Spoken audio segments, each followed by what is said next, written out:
Hello, this is your real estate sales professional, Ben Parojcic, and welcome to your Real Estate Market Minute.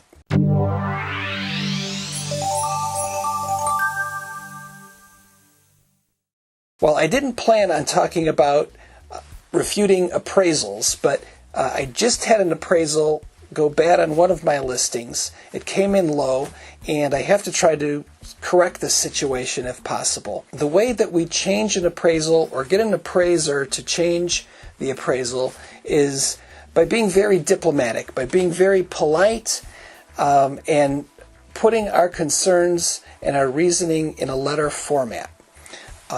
So in this letter, we're going to have to cite some evidence to try to convince the appraiser to come along to our way of thinking. And I'm going to be looking at three very specific areas of the appraisal.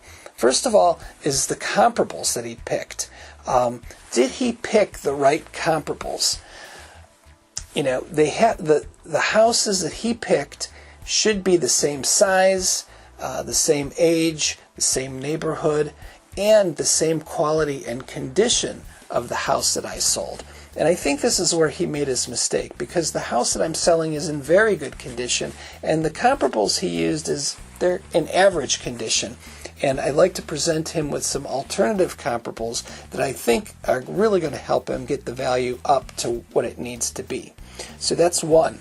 The number two section that I'm going to be looking at is basically, I'm going to try to nitpick the facts. I'm going to go through very carefully and make sure that everything is right, that he quotes the square footages for all the houses correctly, the room count, the bathroom count, the lot size, is there a fireplace, is there a central air, and make sure that all of this is correct.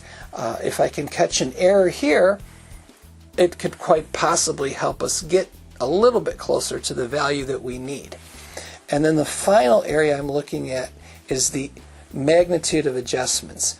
See, on an appraisal, what you have is comparisons between the subject and comparables. And no two houses are exactly alike. So the appraiser is trying to make these adjustments. So my house doesn't have a rec room.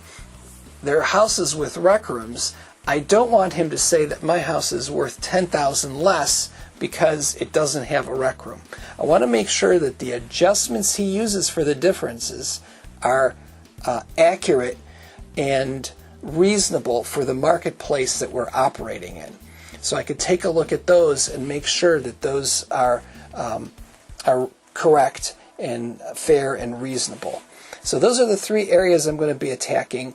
I'm going to put these in a very nice letter format, very diplomatic. I'm going to make a very polite request that he reconsider his position. And then that's all we can do. But I thought you might find it interesting, sort of a behind-the-scenes look of what I do to try to save a transaction when something like an appraisal goes bad. I hope you found this interesting and informative. If you did, remember to like, share, and subscribe. I'm Ben Parojcic with Remax Beyond 2000. Thanks very much for watching, and I'll see you soon.